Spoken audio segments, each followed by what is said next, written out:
एक बार की बात है, एक छोटे से गांव में, जो घने जंगल के किनारे बसा था, 4 दोस्त रहते थे। अनु, रवि, मीरा और छोटू। ये चारों दोस्त हमेशा एक साथ खेलते, हंसते और नई-नई साहसिक योजनाएं बनाते। गांव के लोग अक्सर जंगल के बारे में डरावनी कहानियां सुनाते थे, लेकिन इन चारों दोस्तों के लिए जंगल एक रहस्यमयी दुनिया थी, जो रोमांच से भरी थी।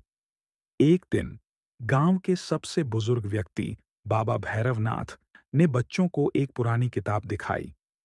उस किताब में एक नक्शे का जिक्र था, जो जंगल के बीच छिपे एक प्राचीन खजाने की ओर इशारा करता था। बाबा ने बताया कि यह खजाना सदियों से जंगल में कहीं छिपा है, लेकिन उसे पाने का रास्ता खतरों से भरा है। क्या यह सच है बाबा? अनु ने उत्साह से पूछा। हाँ, मेरी बच्ची, बाबा ने मुस्कुराते हुए कहा, लेकिन खजाने तक पहुंचने के लिए साहस, बुद्धि और दोस्ती की जरूरत होगी। चारों दोस्तों ने फैसला किया कि वे इस खजाने को ढूंढने जंगल में जाएंगे। अगली सुबह सूरज उगने से पहले वे अपने छोटे-छोटे बैग में रोटी, पानी की बोतल और एक मशाल लेकर जंगल की ओर निकल पड़े।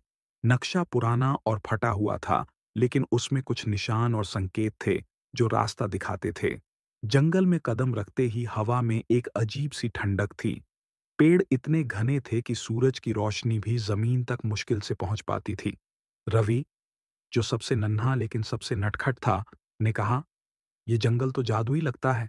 क्या पता यहाँ भूत भी हों?" मीरा ने उसे चिढ़ाते हुए कहा, "अरे, भूत-वूत कुछ नहीं होता।" पहला संकेत नक्शे में एक विशाल बरगद के पेड़ की ओर इशारा करता था।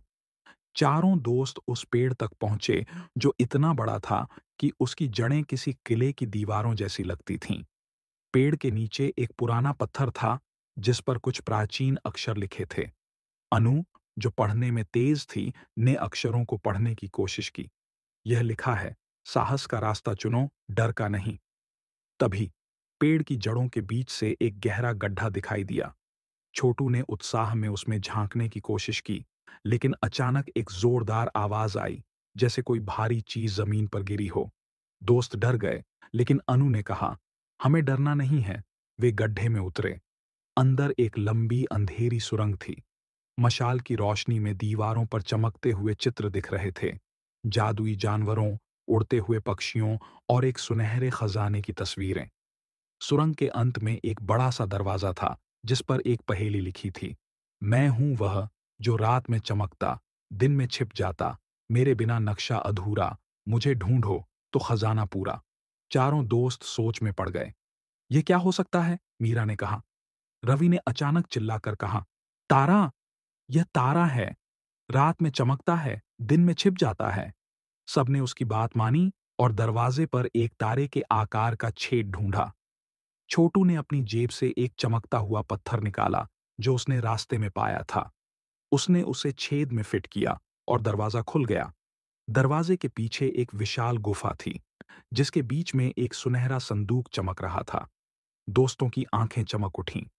लेकिन जैसे ही वे संदूक की ओर बढ़े, गुफा में अचानक हलचल मच गई। दीवारों से अजीब सी छायाएं उठने लगीं। ये छायाएं जादुई प्राणियों की तरह लग रही थीं, जो खजाने की रक्षा कर रही थीं। "यह क्या है?" छोटू डरते हुए बोला। "शांत रहो," अनु ने कहा। तभी एक छाया ने मानव रूप लिया और बोली, "तुमने यहां तक का रास्ता तय किया, लेकिन खजाना केवल वही ले सकता है, जिसका दिल सच्चा हो।" उसने एक सवाल पूछा, "तुम खजाने का क्या करोगे?" चारों दोस्त एक दूसरे की ओर देखने लगे। मीरा ने कहा, "हम यह खजाना गांव वालों के लिए इस्तेमाल करेंगे, स्कूल बनाएंगे, गरीबों की मदद करेंगे।" बाकी दोस्तों ने भी सहमति जताई। छाया मुस्कुराई और गायब हो गई। संदूक अपने आप खुल गया। अंदर सोने चांदी के सिक्के, हीरे जवाहरात और एक प्राचीन किताब थी। किताब में लिखा था कि असली खजाना दोस्ती और साहस है। चारों दोस्तों ने खजाना गांव लाकर बाबा भैरवनाथ को सौंप दिया। गांव में स्कूल बना, बच्चों के लिए खेल का मैदान बना और सभी खुशहाल हो गए कि साहस, दोस्ती और सच्चाई से कोई भी मुश्किल रास्ता आसान हो सकता है। चारों दोस्त आज भी गांव में अपनी इस रोमांचक यात्रा की कहानी सुनाते हैं